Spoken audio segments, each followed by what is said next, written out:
entering the urban suite.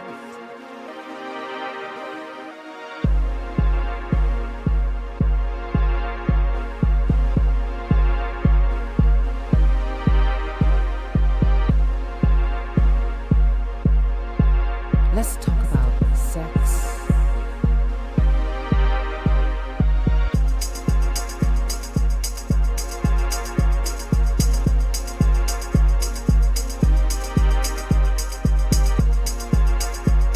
Let's talk about mental health.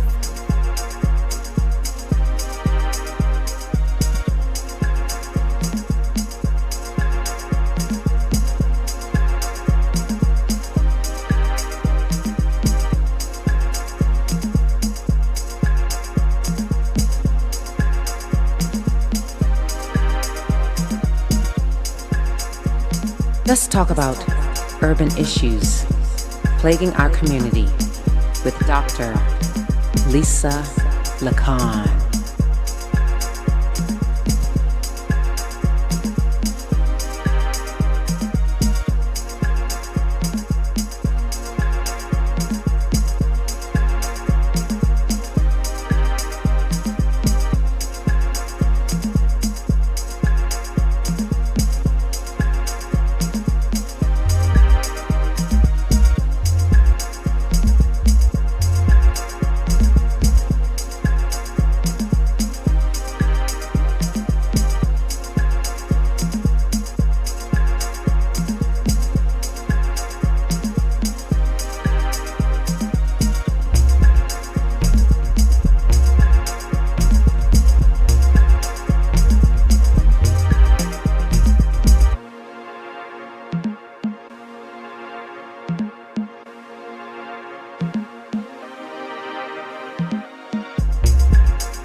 Let's talk about urban issues plaguing our community with Dr.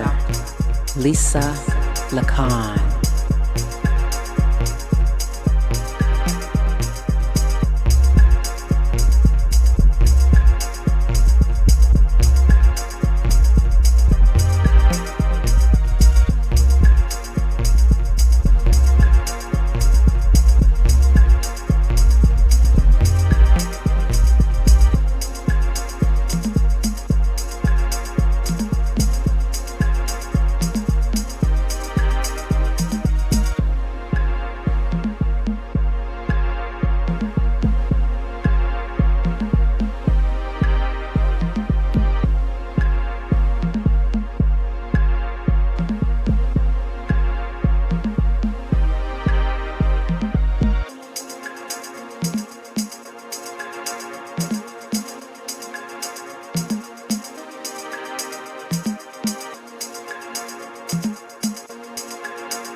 mental health.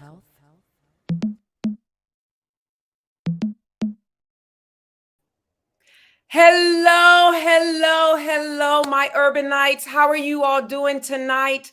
I hope you all are doing well. I hope you all are safe. You have entered into the Urban Suite with Dr. Lisa Lacan. Welcome. Yes. Oh my gosh. Listen, we have some housekeeping things that we have to discuss. You all have to like, share, and subscribe to my channel. That's YouTube. And then I'm on different Facebook channels. I'm on, or pages, whatever they say for Facebook. I am on Dad's, Blessed Ministries, and Urban Twos. So I need you to like, share, subscribe, and or follow me on those pages. And guess what, you guys? I have entered into the TikTok tunnel. I don't know why.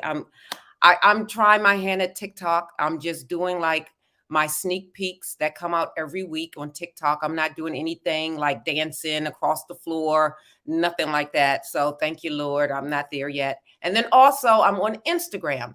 But before we begin, I have to give credit where credit is due.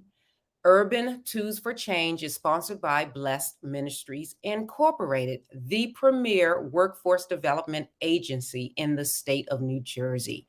We work with those on parole. We work with those that have adults with disabilities. We work with youth with disabilities to get them employed. We also work with individuals who considered disenfranchised. So they may have food stamps and things of that nature, as well as other disenfranchised populations. Also, I have to say thank you so very much to our donors. The donations are coming in, and people ask, well, what do you use the donations for? So what we use the donations for, oftentimes when you come out of prison, you should have an ID, a current ID. Oftentimes you do not. So we help with government issued ID, because guess what? If you don't have a government issued ID, you're going to be hard pressed. You won't be able to find a job above the table at all. So that's what we do. We also purchase workplace attire, things of that nature. And for women, this is what we do for the women. We supply sanitary napkins. Yes, Zoe pads.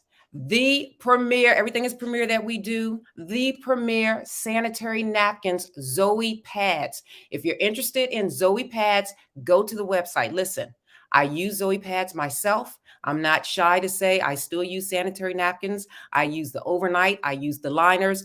They are fantastic. They have graphene in them. They reduce odor. They're fantastic. So we give that to the ladies, because guess what?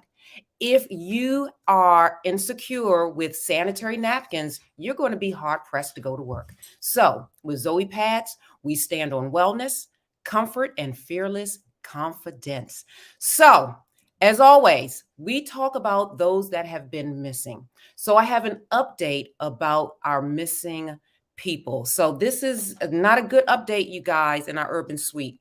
Not good at all. Let me see. We have Miss Sharice McCoy.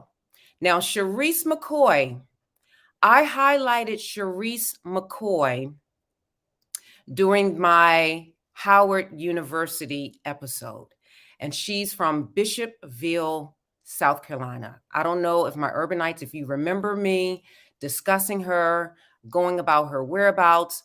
Unfortunately, her remains were discovered and she is no longer living. She has been declared deceased. So that's the update with Sharice McCoy. So very, and now I have Alexa Alexander. She is missing. Now listen, Alexa Alexander is a Delta Sigma Theta member from Chicago, but she vanished in Arizona. She left Chicago, traveled to Arizona to be with her sons, and no one knows where she is. So, she's a teacher's aide for the Chicago public school system. She left Chicago in late June about 3 days before the school year ended and drove to Arizona where one of her sons live. She is believed to be suffering from mental health issues. Alexa has no identification or cell phone number on her. She stands at 5'4". She weighs 150 pounds. And her best friend, her name is, I can't think of her best friend's name, Regina. Yes, Regina Gillen said that she's very concerned about her friend because she has no idea where her friend is. So listen, the ladies of Delta Sigma Theta, the members of DST, your Sora is missing. Ring, sound the alarm, do what you need to do to bring her home safely. That's Alexa Alexander. And for information, if you have information about where she is, you can call the Phoenix Police Department at 602-262-6151. Okay? So, let's bring Alexa home. All right, so tonight we have a wonderful special guest. Oh my gosh, I'm so excited about this. She is live straight from Jamaica, Dr. Jen Baker. Now, she was on previously. I'm waiting for her to come back to the screen. But Dr. Jen, I'm going to read her bio because tonight we're talking about high blood pressure and diabetes. Now, high blood pressure and diabetes is very, very important, especially now during the holiday season. Now, I know it's the holiday season, but sometimes we get a little too, how should I say, erratic with our eating. And sometimes, in moderation, yes. But you know what? Sometimes some of us don't need moderation because we just don't know how to stop ourselves. Anyway, all right. So this is who Dr. Jen is. I'm so excited. All right. She's a Christian wife, mother, concierge doctor, and health educator. She is very down to earth, practical, and nurturing. She operates GenMed, an all-inclusive home healthcare medical business in Ocho Rios, Jamaica. Oh my gosh. Dr. Jen also offers training courses and resources for caregivers. And let me put up her information right here at the banner so you all can see. Home Healthcare Services, Ocho Rios, Jamaica, www.drjenmed.com. All right, Dr. Jen, you ready to come into the urban suite? I hope so. Yes, hello. Hi, good night. How are you? Good night, Dr. Jen. How's everything? Well, I'm good. I'm well. Very good. God is good. Yes, yes, yes. So I'm telling you, you know what? This is really on time. It's really on time because tonight is, are you on your cell phone? I am. Yeah, because I hear the rattling. Now, is this one your, let me see. All right, so this other one that you're on, yeah, I can't hear you on your cell phone. It's a lot of rattling. It sounds like you're eating popcorn. All right, I'm trying to get back onto the tablet. Okay. Will the tablet so work? While she, huh? Will the tablet work? Yeah, I see you, but I don't see you. It's a black screen for the tablet. All right, give me 2 more minutes. Okay. So this month here in the United States is Diabetes Awareness Month. So this is a really great segue to what's happening right now in terms of what we're going to discuss tonight with Dr. Jen. So she's having some technical difficulties, but we're going to go on and talk about why are we as a Black community, especially in the urban area, why do we suffer from high rates of high blood pressure? Why do we suffer from diabetes? Is it our lifestyle? Is it, are we genetically born with this? What is it? Is it just because our skin color, then automatically it's like a magnet, diabetes, a magnet, high blood pressure? What exactly is happening in our community? So when Dr. Jen comes back, we're going to find out more from an ND perspective. And I think she's here with us right now. So let's see. All right. I can see you. Is this better? Yeah. Is the audio better? The audio's better. You're a little blurry, but that's fine. We can live with that. Okay. I don't know. The laptop, I don't know. The camera won't come on. I don't know. I'm not so techy. Right. I know. Neither am I. So we have someone named Tracy Ann Dennis. She says, welcome, Dr. Jen. So welcome, Tracy. Good night, Tracy. So yes, so high blood pressure and diabetes. So Dr. Jen, are you ready for the questions? Sure, ready. All right. So what exactly is high blood pressure / hypertension? Okay, first of all, let me say good night to you, Dr. Lisa, and to all your viewers in the States. And I want to big up all the Jamaicans who are listening, people from my Facebook page, Jamaicans and Caribbeans abroad, big up yourself. And I hope that tonight will be very enlightening for all of us. Yes. So I'm Dr. Jen. I'm a family doctor here in Jamaica. I am a home health care concierge doctor. I go to people's homes and hotels. So the topics that Dr. Lisa has asked me to talk on today, I'm very, very familiar with them, not just from a textbook perspective, but certainly from just patient experience. So a lot of what I'll say won't sound, too much textbooky. It's a lot from patients' personal experience and many times even my own experience. Yes. Okay. All right. So thank you for this opportunity, Dr. Lisa. Oh, thank you for coming into the Urban Suite anytime. Yes. Yes. So high blood pressure. I did a video on high blood pressure last year when COVID just started. And that video went viral literally. And it still surprises me that it is such a big concern. Mm-hmm. We all know high blood pressure means, there are some numbers that you go to your doctor or clinic and you get checked and, it's found that these numbers are high, right? And these numbers represent how hard the heart has to be pumping the blood around your body. And when it is measured with that machine, it is found to be too high for what is normal for your age or for your sex or for whatever.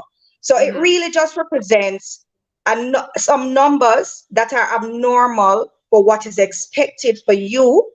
And therefore it tells you that, boy, there might be imminent damage to the places that the blood goes to. And you might ask yourself, where does the blood go to? Right. Yeah. Where does the blood go? And the answer is the blood goes everywhere. Right. Everywhere. Exactly. Everywhere. Now, what is a normal blood pressure reading for, say, for instance, a 45-year-old female that may be overweight, and then one that's a normal size? Like, what is normal? Normal, the textbook definition of normal, there are two numbers to your blood pressure, right? You have that top number and a bottom number. I'm very simplistic. You see, Dr. Lisa, I'm very simple. I love that. Yes. So that top number represents when the heart is squeezing or contracting or pumping. And the bottom number is when the heart muscle is relaxed. Yeah. And the top number usually should not be above 130. The bottom number normally should not be above 80 for most people. But that being said, the average healthy person, it's not unusual to see a 110, a 120 as the top number, 60 Mm-hmm. to 70 as the bottom number. So that means But if I'm a there is 170, it's like this. If I'm a 170, is no, my it's not the speed, it's the okay? pressure. It's Oh, the how pressure. hard. It's the force Mm. of it's the force of the blood going through your circulation. That's why people Oh, get bleeds and all of that, but I don't want to jump too far. So it's not the speed of how fast your heart is contracting. That would be your heart rate, right? Or your pulse right. rate. It's Mm-hmm. how high think about a hose, a garden hose. Uh-huh. And you water in your garden and then the pipe just comes on. Right. Mm-hmm. That's high pressure. Right. Yes. Now think Absolutely. about that garden hose in your brain, Mm. in your heart, in your kidneys, Mhm. etc. Wow. So Now, that in a simple term, that is mhm. what those numbers represent. It represents what scientists have found to be acceptable levels. Okay, yes. Yes. Now, why is it considered a silent killer? High blood pressure. You know that the funny thing, the funny thing about it is that your blood pressure, you have some people who they get symptoms. There are certain symptoms that some people feel when their blood pressure is high. Mm-hmm. Some people get a little headache. Mm-hmm. Some people feel dizzy. Some people, they tell you their head feels tight. Mm-hmm. Some people, they may feel a little, it's harder for them to walk, their exercise tolerance, maybe going up some steps. Some people get those subtle symptoms, Uh-huh. Mm-hmm. but you have others who have zero symptoms, like they are fine Mm. and then good, and you just happen to check their blood pressure and it's 170 over 100 and all some crazy numbers, and they Mm. feel perfectly fine. And then one day, in Jamaica would say, one day named day, God forbid, Mm-hmm. they just have a big problem. Chest Mm. pain, weakness, twist up face, just out of the blue. Didn't Mm. expect it. And sometimes it can that first event is fatal. So they get a Mm. massive heart attack and die, or a massive stroke and die, you Mm-hmm. know? So that is why it's called the silent killer. And we have Mm. to remember, I don't remember the demographics of your audience, but you do have to remember that if you are of African heritage or genetics, is strong. We're strong. We're body strong. And I'm talking about from first-hand experience. So nobody can fight me on this. We will endure high pressures for months, years, and we work same way, we good same way. And Mm-hmm. then you have other people who look on us and say, "Oh, you managed to be so well." Right. And until years later, and that's why people take so many chances with it, because they Mm. feel fine. They take the pills for like a couple months and then them just stop. They don't check anything Mm. till now them foot start swell up, their feet. I forget you have a lot of Americans, so let me try, the standard English. But their feet start to get really swollen, Uh-huh. and then they discover, oh my God, I have kidney problems. Mm. So how does one become diagnosed? Do you go to the doctor like one time? How do you, if you don't have symptoms, how are you diagnosed with it? I know based on the testing and the blood pressure test, but how often should that number Should, be there? Right. all right. Truth be told, Mm-hmm. if we were living how God told us to live, Right. we Mm-hmm. really would not need to be this deliberate about things. Mm-hmm. But the truth is that the current lifestyle of Mm-hmm. people, which is very stressed, Mm-hmm. we don't eat properly, we don't Mm-hmm. rest properly, we do things opposite to good health, we do the opposite of what is healthy. Right. So we have to then be very deliberate about checking for disease, Mm-hmm. right? Mm. In other Yeah. words, putting it another way, if you were, doing things the right way, then you would not have to be so deliberate. But Mm-hmm. because you know you're not taking care of your body, Mm-hmm. it is now recommended that you check your blood pressure at least twice a year, especially once you pass the age of 40. But Mm. now because everybody fat, Right. right? Because everybody eat fast food, nobody cooks anymore, everybody Right. working two jobs, everybody stressed. You are seeing high blood pressure in people in them 20s. Oh my No, God. bona fide high blood pressure Mm-mm. diagnosed in young people from age 20. Wow. And you just touched upon some risk factors. And then on top of it now, Mm-hmm. that's what I was saying now, on top of all of this now, so your mommy have pressure, your daddy have high blood pressure, your grandparents, it's in the family. And Mm. yes, there's a genetic aspect, but you know what? There is a social aspect because the Yeah. same things mama and papa did is the same things you do. You live the Right. same way, your lifestyle is the same way, you're stressed out, you're anxious, you're depressed, you're moody. So Yeah. all of the same factors you inherit by social modeling. Now, what type of food should we avoid? I think everybody knows that, Dr. Lisa. Well, no, a I lot of think people don't know that. I'm you telling you, think a lot of so? people, if they do know it, they need to be reminded, especially during this holiday season. You see, the truth of it with high blood pressure is you have a certain percentage of people who are definitely salt sensitive. Yes. And let me tell you some clues.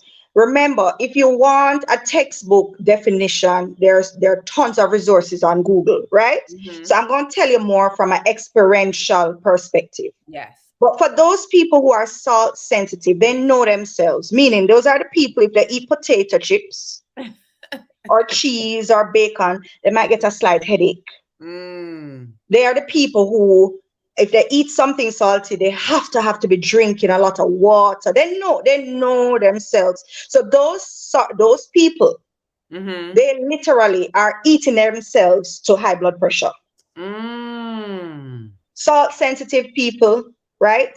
And we know the other stuff, the high fats, all of the other stuff. Right. Right. Yeah. So how But can we season our alcohol, food? another thing that is often Um, overlooked, alcohol intake. alcohol. Are you saying wine? Like my wine? I think excessive, Oh, it's like there people kind of laugh it off and say, "Oh, I have a glass of wine at night." I'm not even really talking about that, even though alcohol is very dehydrating. It's Yeah. its own risk factor for most of these chronic diseases. But Mm-hmm. caffeine, that coffee habit, Yes. like literally, I'm thinking of a patient right now Uh-huh. who, when she stopped coffee, she needed no medicines after that. Mm. Yes. Yes. Yes. I'm Yes. literally thinking of somebody as I said this, but it was so hard because the caffeine is so addictive, right? Right. So those are some of the major things food wise, you So know? how can we season our food and have it taste good but not kill us? Like Well, we you would want have to our come food to to be Jamaica. You would uh, have to come to Jamaica. Let us teach you how to cook. I will teach you how to cook. But on a serious note, we know the salty stuff make food taste good.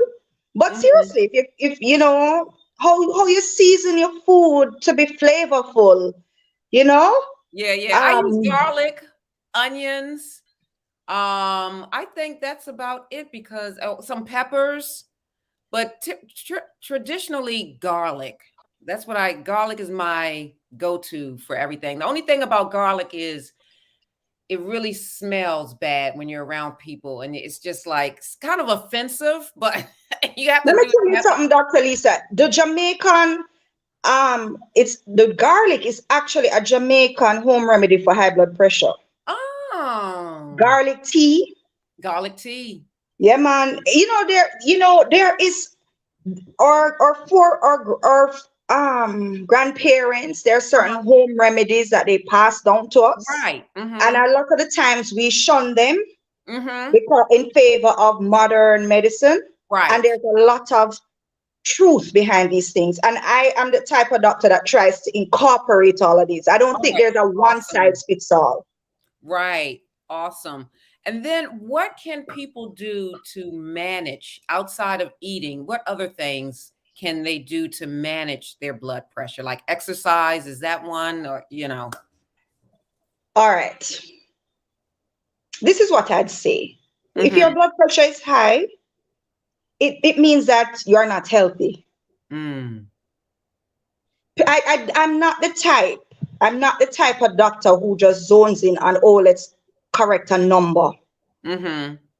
You would be having the wrong guest on your show. Right. If your body is showing you that your pressure is high, your sugar is high, whatever it is, it Mm-hmm. means it's not healthy. It's out of whack. Mm-hmm. So you have to have a very integrated approach to controlling your blood pressure. Mm-hmm.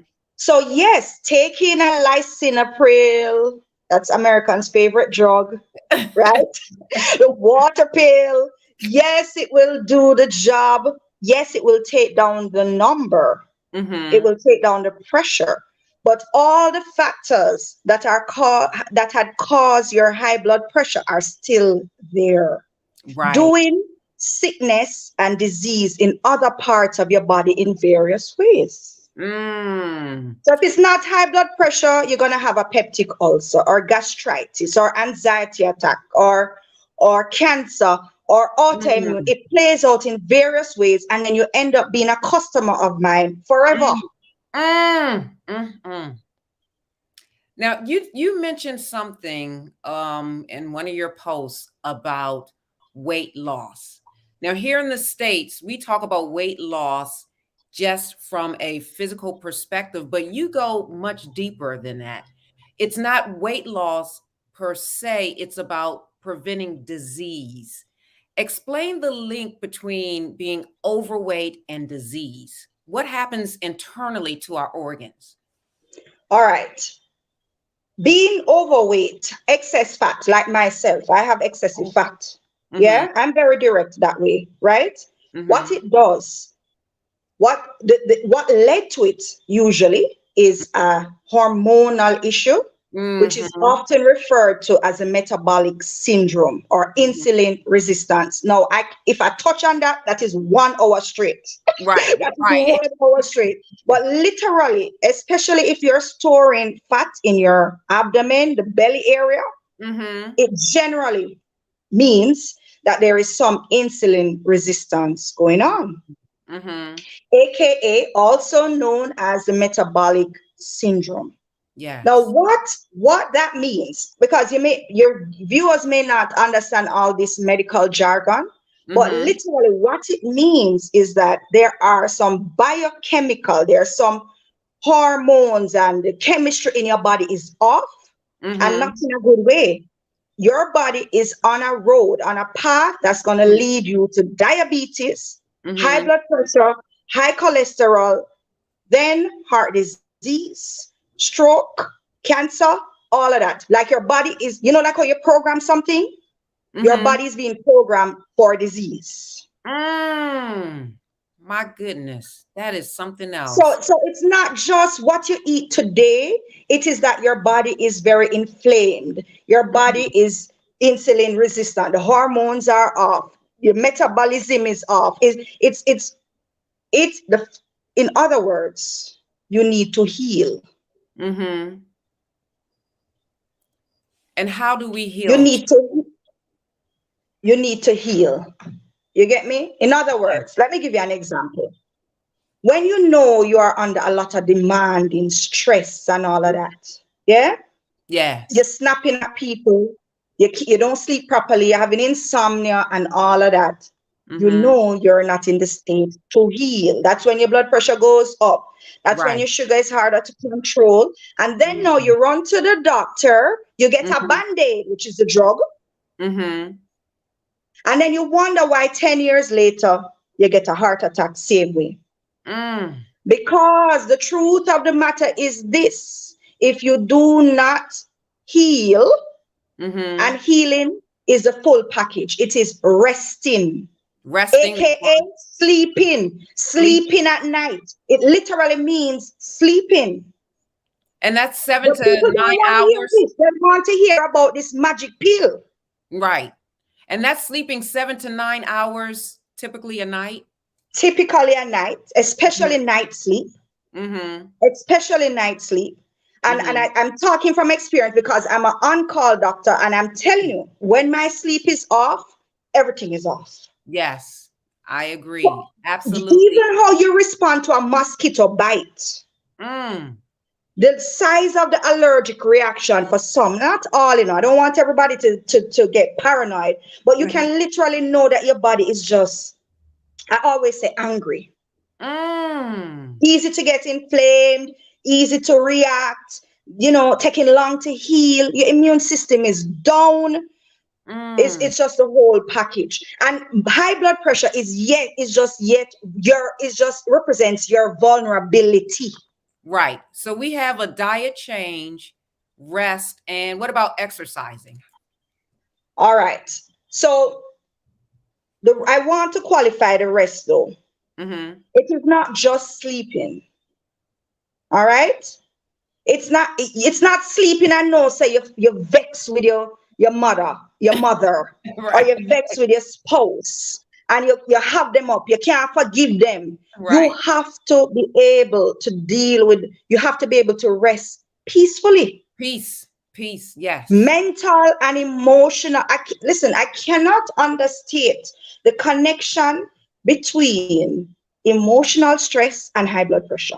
I cannot do enough justice. That is its own show.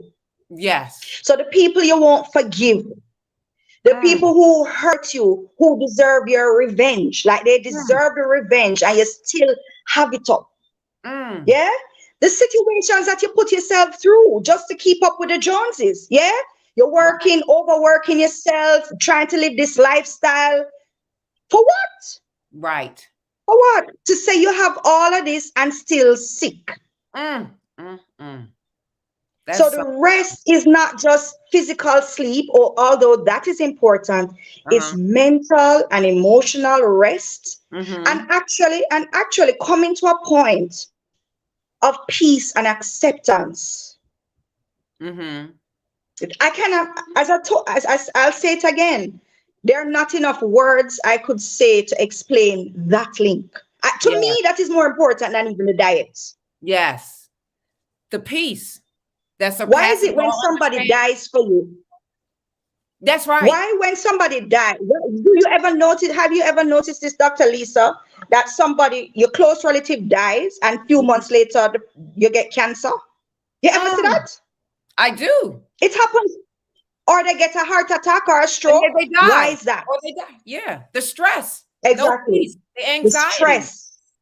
The stress, the anxiety, and it's the same with hypertension. The only difference, in my opinion, is that most of that stress is like a low level baseline stress every day.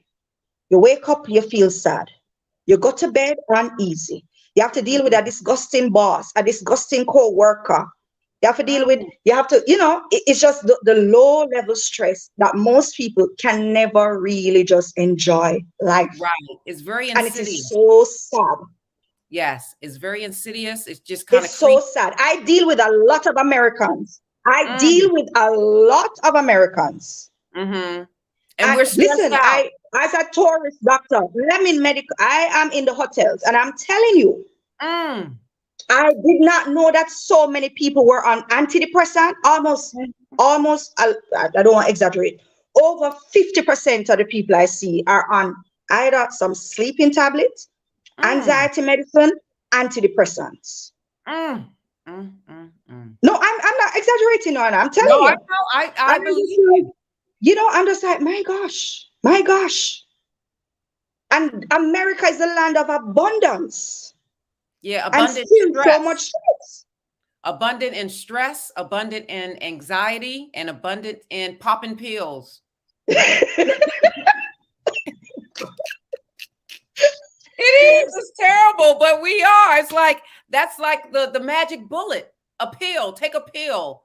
instead of really dealing with those issues, doing the work, putting the work in it, dealing with those issues instead of just popping the pill. Popping the pill is easy. Just do this, boom.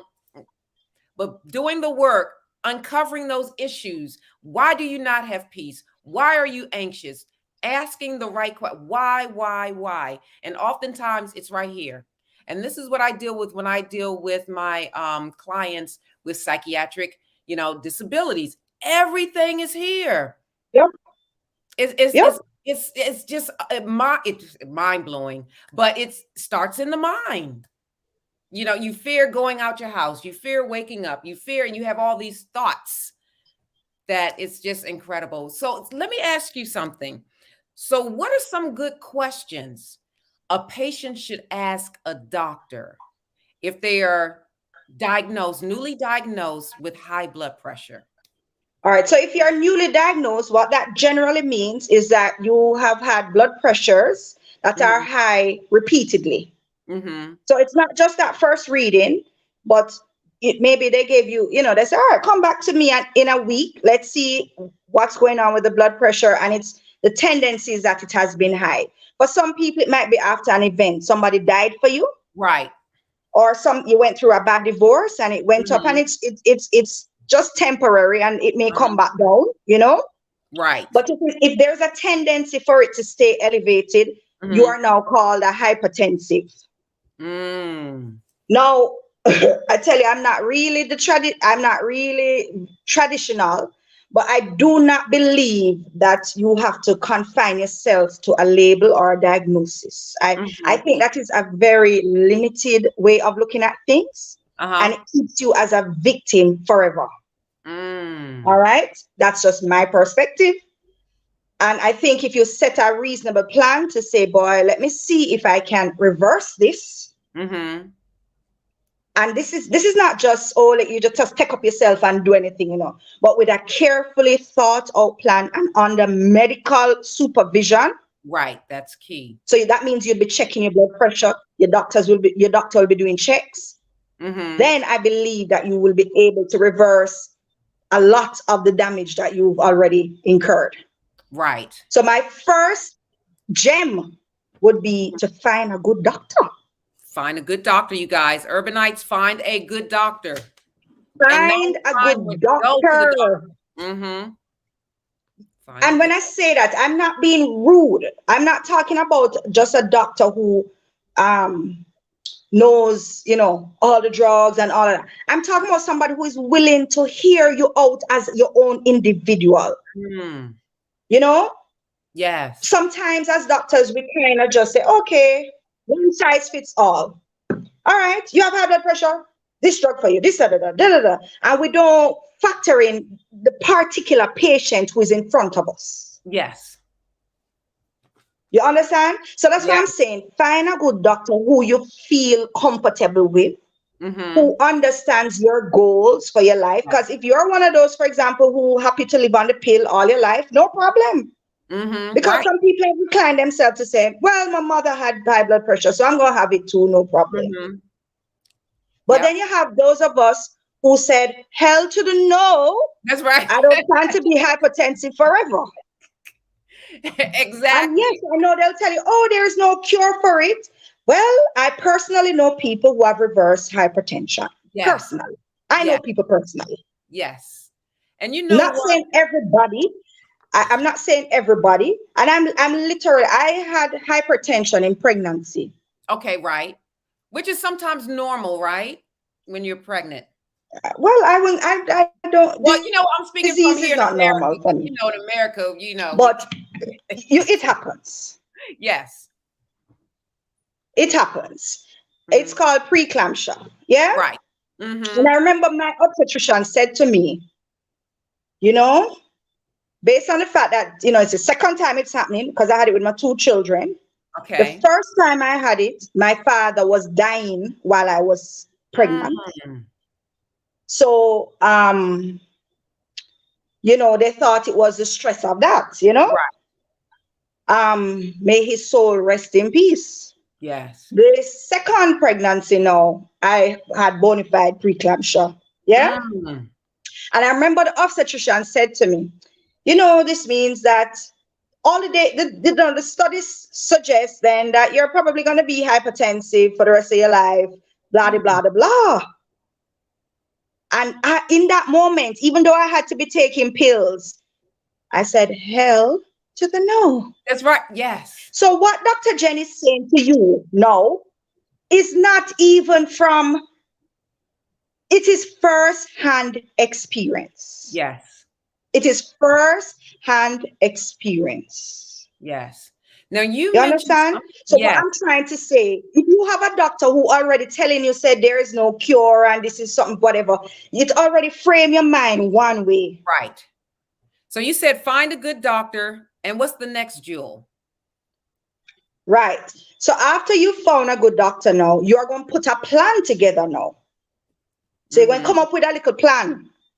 And you're going to use various tools. I always use this analogy, various tools in your toolkit to support your health from good resources. Right. All right. That's why this is called I'm giving you the change. I said, and this is why it's called Urban Tools for Change. Okay, go ahead. I'm sorry. That's it. So the diet is one aspect. Yeah. And remember, you don't have to make it overwhelm you. Right. You just take it one little thing at a time. So for me, for instance, I had to go through a lot of emotional work. Like the death of my father from the wicked cancer. I hate cancer with a passion. I had to go through, the whole of that. Yes. All the regrets I had.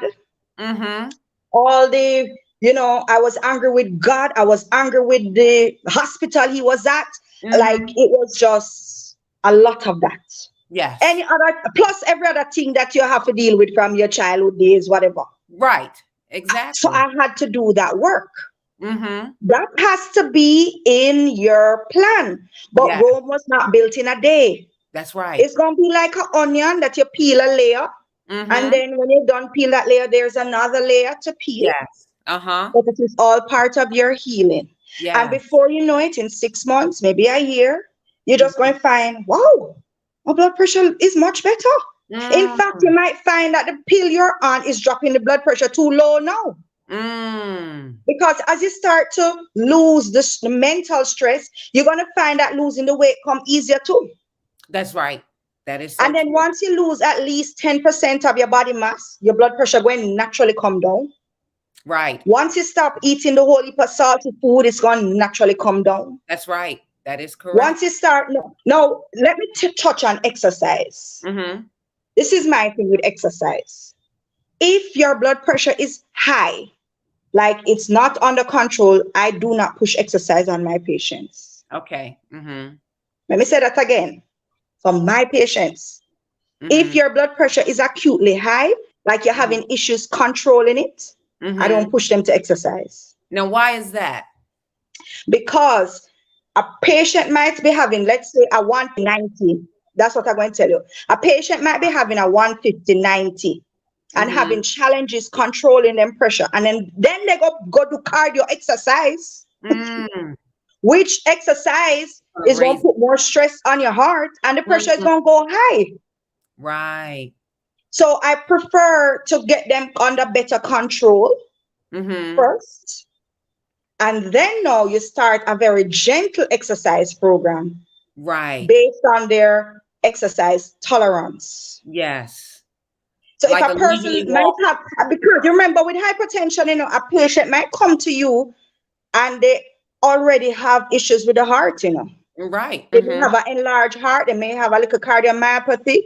They may have left ventricular hypertrophy, which is an enlargement of one of the chambers of the heart. Things like that. And if you have not worked up the patient and know all of that now, you're going to push them into one them gym where, them, what you call that? Right. When them, the boot camp kind of foolishness. And then now, and then they overdo it. So start gently. I tell you, start gently. Just a little walk. When I say walk, I mean literal, a leisurely walk. Right. Very leisurely. Do it because you love yourself. Right. Don't do it because Dr. Jen said exercise. Do it because, yes, you're fat. Yes, your high blood pressure, but guess what? I love every ounce, I love every inch Yes. because this is the body God give me. This Yes. body gave That's right. birth to two children. This Yes. body survived the death of my father. This body carry me to this point, so I have to love it up. That's it. There you go. Yes. I gotta ring the bell for that. You Yes. have- yes, man, you have to take care. You have Yes. to do it because you love your body. But Yes. most people are not yet at that point, which is why they have to do that mental work. Now you mentioned something about medication. What are some of the most, I guess, common medication used to lower it? What are some of the side effects that people may experience, or most common side effects? Oh boy. Short term, It's and then maybe long term. all right. That is a little rabbit hole there, you know. Rabbit hole. All right. Now the medications. Oh lordy. Let's start with the men. Okay, yes. With the men, the erection, the thing might Mm. not stand up properly, right? Oh, That is okay. one of the reasons that the men are not very compliant. It really Mhm. affects sexual. It can, you Right, their know. libido. Yes, that I happens with don't know. I psychiatric don't medication. know if American men are like Jamaican men, Uh-huh. but if that is affected, they prefer die. Little, They prefer to die. yes. You get me? So that Yes. is a real challenge that Ooh, has to be dealt with. yes. Headache is very common, Mm-hmm. very very common. Dropping, coughing, Mm. dropping the blood pressure too low. Mm. Um, Dizziness. Wow. The water pill can affect your electrolyte, the salts in your blood, Mm-hmm. especially the potassium. Right. Um, I mean, and these are the more common things, but remember, every pharmaceutical can affect every organ, liver, Right. kidney, all of them, all of Mm. them. Mm. Mm. But generally speaking, most people do not have serious side effects Uh-huh. from most of the older high blood pressure medication. Okay. But I always recommend that you just watch it and see how it treats you and Mm-hmm. dialogue with your doctor. If you're not liking how it's making you feel, Yes. they can switch it because there are like a million different pills nowadays. Right, yeah. So you don't have to feel stuck with one, you know? Mm-hmm. Right.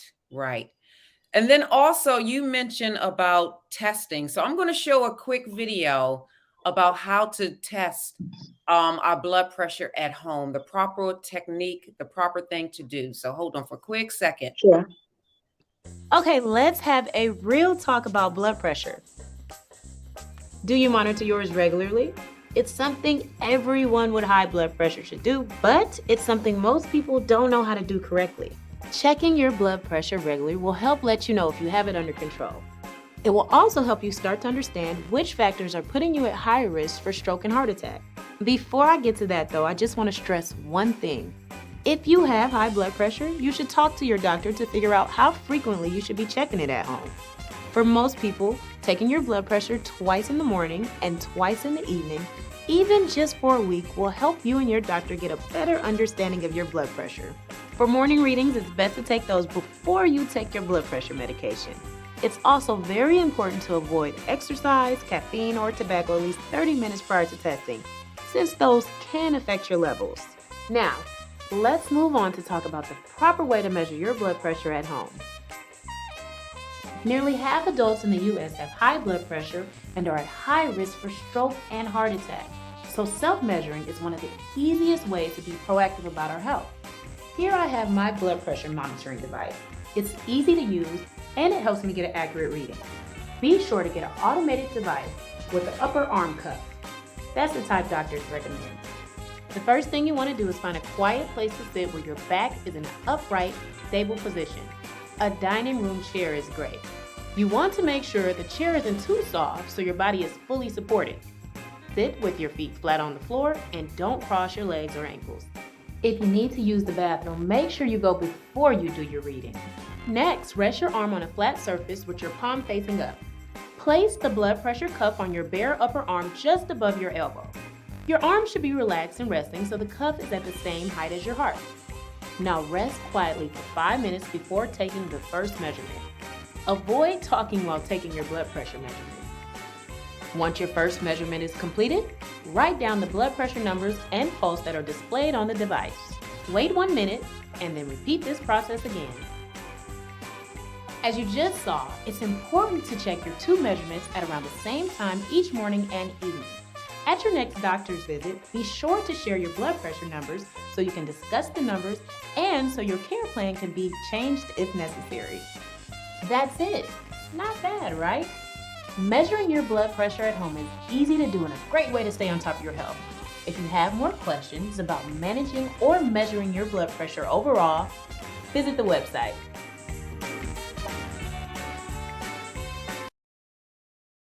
Okay, let's have a real talk about blood pressure. Do you monitor? All right. So yes, and you know the machines I saw, the machines that you do at home, like $16.99 all the way to $79. You can get them from Amazon or some other. Like I saw one in the pharmacy today. I think it was like $59 to measure our pressure at home. So I think that's important. I'm going to buy one too. I am, because you know, for me, I'm in a stage where I am entering menopause, and there's so much happening hormonally. So I can't keep up between thinning hair, feeling fatigue at times. Like I just can't.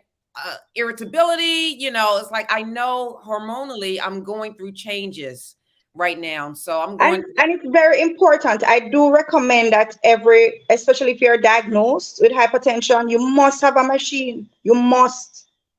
Because yeah, how you going to know what's going on, especially if you're feeling off? Is the right. pressure too high? Is it too low? You Yes. know? So So it's, oh, go ahead. Uh-huh. no, so I definitely endorse what you're saying too. Yes, yes. So we're going to switch gears to talk about diabetes. All right. I know that's especially in the African American community, diabetes is the thing. It's like, you know, we sometimes even make fun of it. Oh, yeah, you're full of sugar. Like, why do I want to be full of sugar? Anyway, look, what is diabetes? Well, diabetes is, again, as I mentioned before, a metabolic disease, Mm-hmm. meaning there's some issues with how your body processes certain chemicals, aka hormones. And what it does is that it causes an elevation of the sugar in your blood, the glucose in your blood, above what is acceptable or normal, Mm-hmm. right? Mm-hmm. So there's some chemical hormonal imbalance issues, right? Mm-hmm. From with the insulin and all of that, or your body has lost its sensitivity to how the insulin should be working. Mm-hmm. So the net effect is that the hormones that control the blood sugar not able to do that, so the sugar goes high, and the sugar is high in the blood. And this excess sugar is toxic to the cells of the body. So too much sugar is toxic, literally toxic to the cells. Now, what's the difference between type 1 and type 2 diabetes? Well, type 1, they believe to be an autoimmune disease, meaning an exaggerated immune reaction or inflammatory reaction, like your body is just, going crazy that way. And it's damaging the pancreas, and the pancreas is that gland that makes the insulin, right? Type 2 diabetes, or what is commonly called adult onset diabetes, is more what we consider a lifestyle disease, which literally means you are giving your body too much of this sugar, too much of the carbohydrates, and it couldn't manage it more. That is the general thinking of the two types. Okay. And then there are typically 4 types of diabetes. Now, what are the 4 types and what is the most common? Well, it's gonna be type 2 diabetes. Mm. Gestational diabetes. Are you referring to gestational, like when you're pregnant? Uh-huh. Yeah. So some women, when they're pregnant, the hormones of pregnancy kind of put an extra stress Mm-hmm. on the insulin, and then you get the high blood sugar. But that Mm-hmm. is not very common. It's not very well. Let me qualify it. Things have changed now Mm-hmm. because more people, more women are entering pregnancy in an unhealthy condition. Mm-hmm. So they're Yeah. going into pregnancy, maybe insulin resistant, pre-diabetic, and all of that. And then Mm-hmm. the hormone now kind of, the pregnancy now kind of, puts a extra Right. burden, Exactly. definite Exactly. extra burden. And then there are lots of people walking around Mm-hmm. with all of these metabolic issues going on in the background, but they're not yet sick. Mm. So they haven't started yet to have the blurred vision, to Mm. be peeing a lot, to be eating down the place a lot, to be feeling weak. They have not yet gotten the symptoms. But Mm. the metabolic, the chemicals, the hormonal stuff going on in the body. Mm-hmm. Wow. And those Mm-hmm. people are considered pre-diabetic. Okay. Yes. So they are on the verge of. Wow. Now, what are some of the risk factors to become pre-diabetic or even a diabetic? Well, it's gonna be the same kind of things. Their diet. With the diabetes, the diet Mm-hmm. is a big deal. And certainly we all know about the sugar, so the carbohydrates and that sort of thing. We know about that, yeah? Right. But on a whole, eating junk food. So we're Mm. eating non-food food. So we're Mm. eating nuggets and fries Mm-hmm. and plastic food and we're not Yeah. eating vegetables, we're not eating real foods. So Right. even from that perspective, we're not nourishing our bodies. Mm-hmm. And it is literally breaking down because it does not have the elemental stuff to maintain cell health. Right. So that would be the breads, the potatoes, the rice, the Coca-Colas, the soda pops, the It's just too juice. much. It's Yeah. just too much and too frequently. That's something else. Can people be cured with diabetes or from diabetes? Like, can they be cured?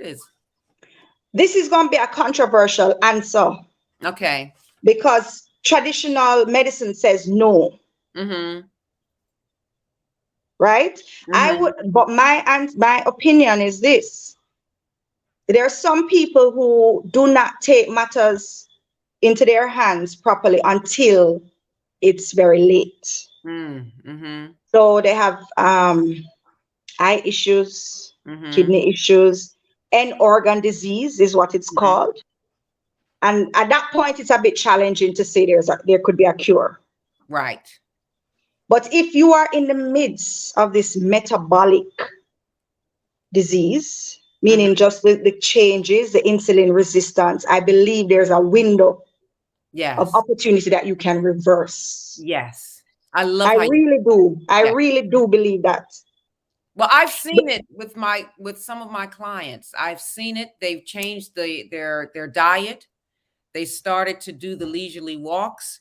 And also with that, they changed their medication because sometimes the psychiatric medications that my clients would use would elevate their sugar and would do things like, just the side effects of that medication.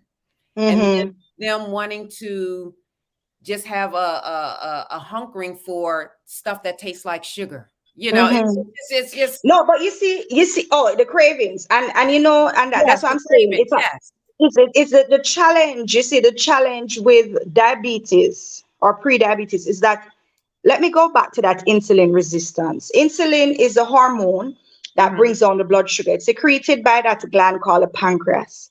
And a lot of diabetics are on a roller coaster ride with these hormones. They get their blood sugar go low, they get super hungry, they have to eat, eat, eat, eat, eat. The sugar spikes, Then the insulin is secreted, then it drops precipitously, then they're hungry again, sweating and need to eat again, and they're constantly on this roller coaster with the blood sugar. And then they get fatter because they're eating more calories, and they're genuinely hungry. They are not greedy people. They are not greedy people. Right. Their chemistry is literally telling them that they need to eat. Yes. So these are the people who cannot have one slice of bread. Right. Yes. They cannot have one cup of rice because their chemistry is telling them that this is not satisfying. I've not gotten enough calories, enough nutrients. Right. And they go to the dietitian, and the dietitian say, oh, have one slice of bread, have one cup of rice. This is not good for their chemistry. Right. And I've seen that. You find that when people switch over to low carb, such as even a ketogenic, their cravings go. Yes. Yes. I've seen that. I have definitely seen that. And then what is A1C? Well, the A1C is just one of the tests we use to monitor and measure the blood sugar. It gives you an idea of what the sugar levels or control has been for the last 3 months. So it gives you a better reflection of general control of your blood sugar rather than just a spot check that tells you what's going on right now. Oh. So if you checked your sugar right now and it was high, was it because you just had some juice? Did you just eat? Right. Exactly. If it were too low, were you fasting? You know what I mean? Right. So that looking at it from 3 months gives you an idea of, okay, yeah, your sugar has been under good control. Now, what consequences or serious consequences can diabetes lead to? Well, as I mentioned before, the sugar is toxic to every cell. Let me tell you, I much prefer treating a hypertensive patient than a diabetic. Because I find that diabetes is a greedy disease. It's not happy. You know, with high blood pressure, you can control it. You know how to handle yourself. With diabetes, even with your best effort, sometimes it wants more of you. It literally wants you sick. It's a disease that's not happy till you are sick. So let's say you're on, God forbid, metformin. Right, metformin. That's right. Let's say you're on that. That's one of the older ones, yeah. Which is now controversial, but everybody knows that drug. So let's say you're on that one, and you've been on, let's say, 1 pill twice a day for years. All of a sudden, you didn't change your diet, you didn't change anything. It's becoming harder to control the sugar, even though nothing has changed for you. Because diabetes tends to be a very progressive disease. Yes. In other words, you have to stay on top of it. Yes. You can't drop the ball with diabetes. And then physically, what can happen? Like you can lose a limb, you can... Right. So if the sugar is high and going to every cell, literally every cell, your eyes are the microvascular. So the small blood vessels can be affected. So like the eyes, the circulation to the penis for men, very common issue. Into the kidneys, to the brain, to the heart, to even the legs, your circulation. You have people having, diabetes, even the cells of your immune system. It causes an immunopathy, damage to your immune system, so they don't heal properly. So they get a little cut, and it's minor, then it becomes major. And then that cut, it doesn't heal properly. The infections they get is not just a little one germ, they get all 3 bacterial germs in the one cut. So the simple amoxicillin will not work for them. They might forget the big gun antibiotics, and then the nerves, the cells of the nerve cells get damaged. So then they get neuropathy, so they can't feel things. Right. Very numb. So that's what I'm trying to say. Every cell, literally, it's toxic to every cell. And that's why I'm saying it's not just about chasing numbers, though numbers are important. It is a healing approach. Yes. It is being aware that literally you thinking, oh, it's Christmas time, it's Thanksgiving time, we're gonna eat up whatever. You're literally sickening yourself, like Mm, quite literally. mm. And can having a family history contribute to diabetes? Certainly, as I Mm-hmm. told you, just like with the hypertension, they found family history connection. Mm-hmm. But again, you know, I am from a family that at dinner we would have our, let's say in Jamaica, we have a lot of rice and Right. meat, and we would have water. But then my husband is somebody who has to have juice with every meal. And that was foreign to me. But then now you ask yourself, well, why would this such and such person be diabetic? Because these habits that you think of as nothing, Yes. having to have a soda, having to Mm-hmm. have juice or dessert that you think is normal and habitual, are Right. literally damaging. From Yes. these habits run in families. That's right. We have the sweet potato pies, we have the pumpkin pies, we have our sweet potatoes, which we load up with syrup, brown sugar, white sugar, butter. We just load it up with sugar, just sugar, sugar, sugar. And maybe before people could get away with that Hmm. because they were doing a lot more manual work. Yes, You were right, out, you were out gardening, but now you're on computer trading stocks and crypto and right. online business and You're all of very that. sedentary. And Yes, you're very sedentary. you're just sitting down Yeah, there and not burning it. right. And let me touch on this point, Hmm. that one of the main aspects with insulin resistance, as in the word implies, is that the muscles are not as sensitive. The Mm, liver is not as sensitive to absorbing that excess sugar that's in the blood. yes. So lack of exercise. Now, exercise is a big deal for diabetes versus hypertension, Mm. because the more you use the muscles, Hmm. the better it is for your insulin resistance issue, the Mm. underlying pathology, the underlying problem. Yes.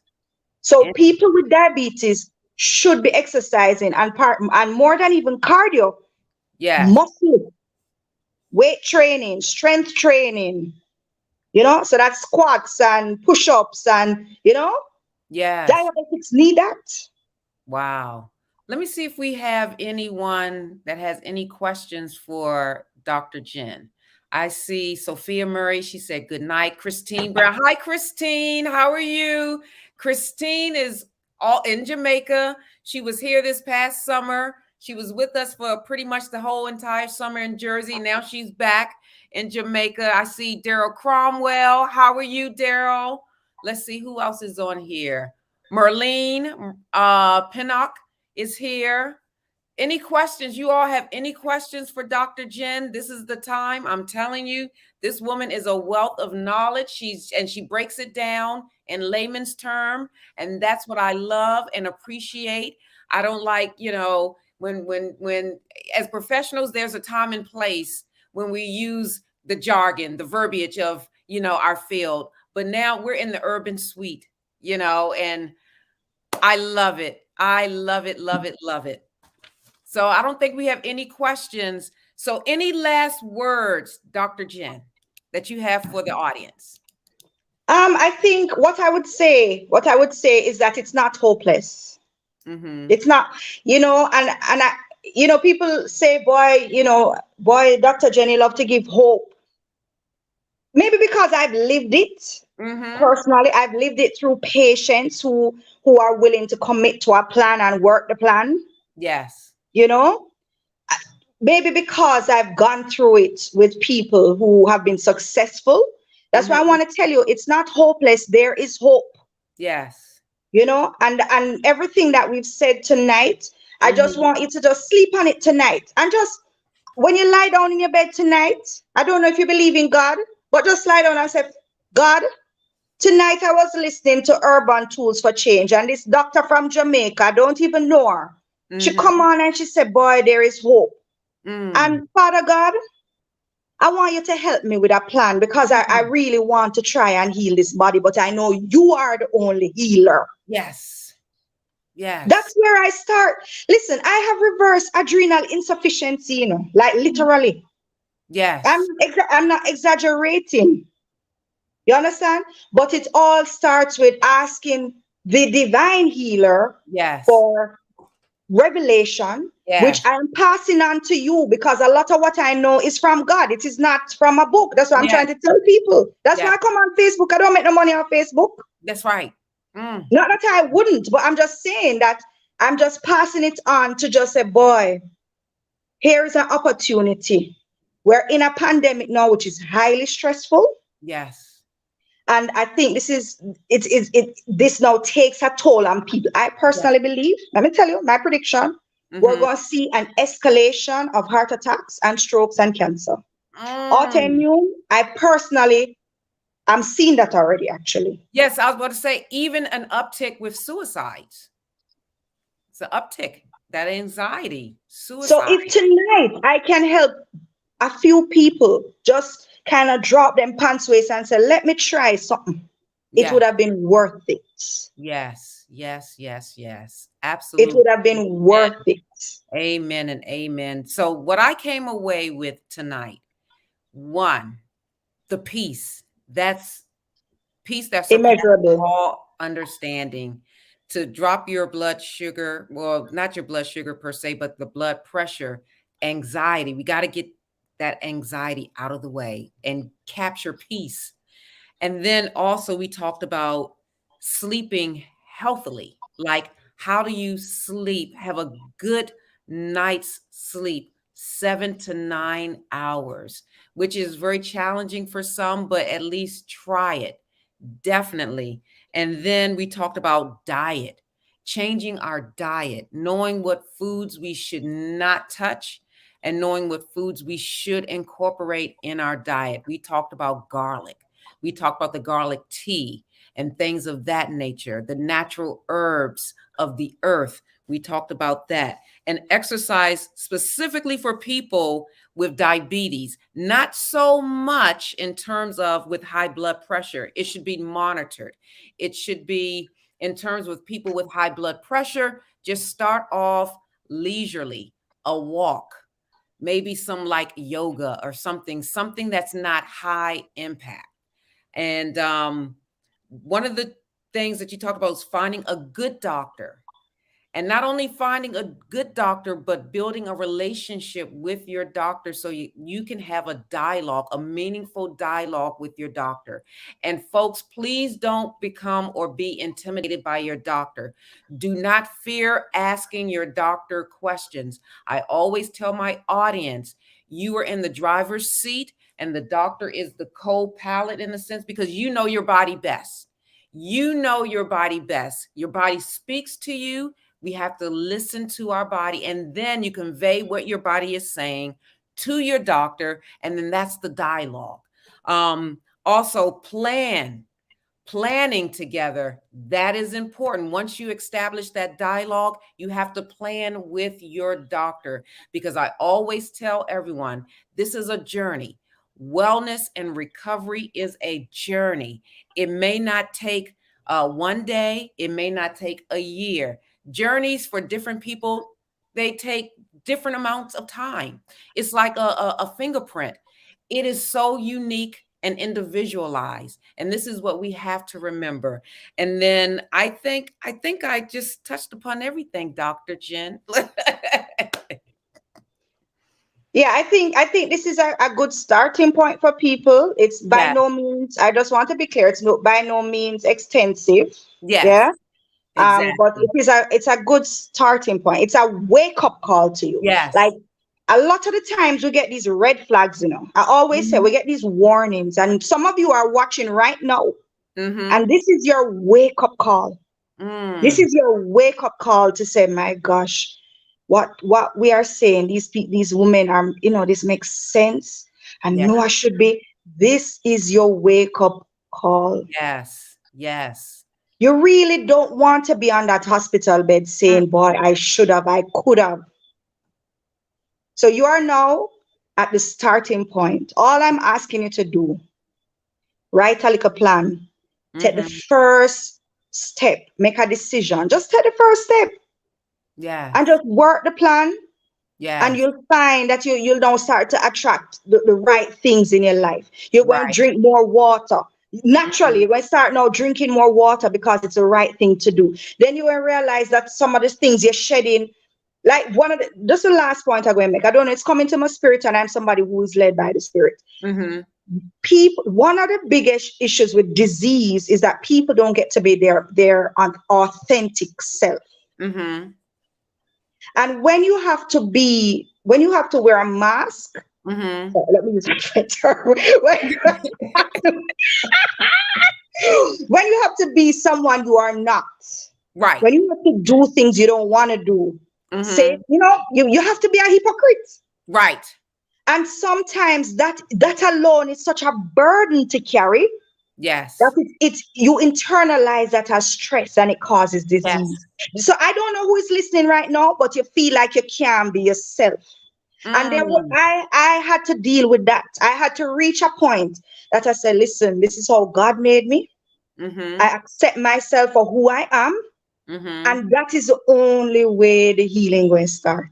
Yes. Yes. And I think also in the plan is to have someone that you are accountable to, so that, and not a yes person. Like, yeah, you're doing well. You're doing no, you Yes. need a thorough, like a coach to say, no, you're not doing well. This is what you said that you're going to do. You're not doing it. How can we start over? When can we start over? We need to start over now. Like someone like that, also that accountability partner, because oftentimes when we have a plan, the reason why our plans kind of collapse is because we don't have really anyone to kind of, Hold us, yeah.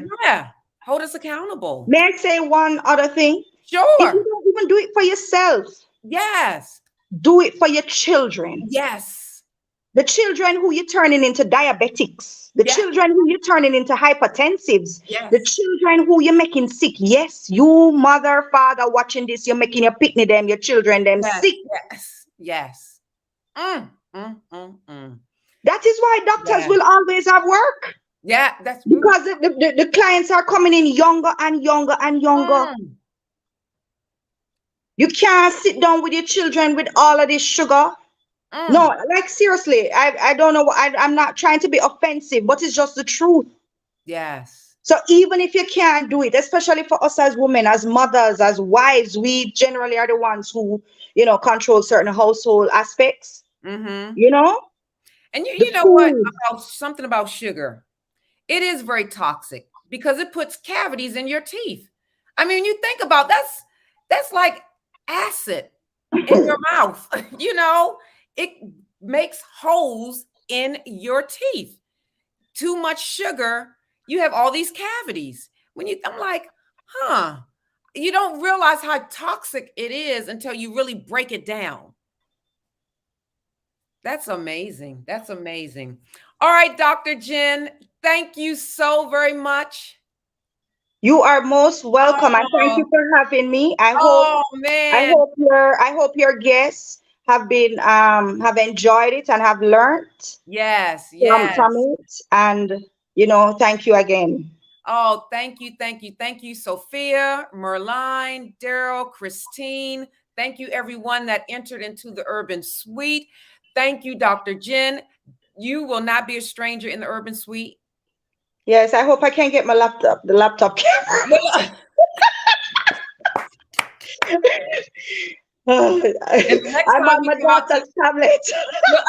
and then the next time we come out to Jamaica, maybe we can do something live in person. Yes, that would be nice. In Ochi by the Yes, beach or something. That would be nice. Yes. yes, yes, And yes, as we say that, if any of your listeners are visiting Ocho Rios and become ill, they can call me.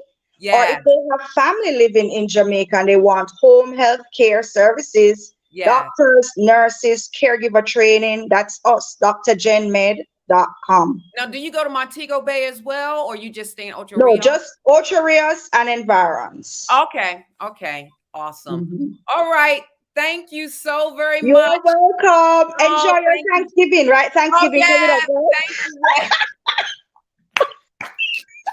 I hope I never spoil it for everybody, but enjoy your Thanksgiving. Thank you. Bye. All right, okay, bye. Listen, oh my gosh. Thank you, thank you, thank you, thank you for tuning in, and take heed to what Dr. Jen said. Take heed, because she knows what she's talking about. She's in the field. She knows what she's talking about because she has personal experience. She knows what she's talking about. So, with that said, I want to say thank you so very much for entering into the Urban Suite. I pray that you learned a lot. I pray that you take heed. I pray that you grow and be safe. God bless. And don't forget to like, share, subscribe, or even follow on Facebook. God bless you guys. Good night.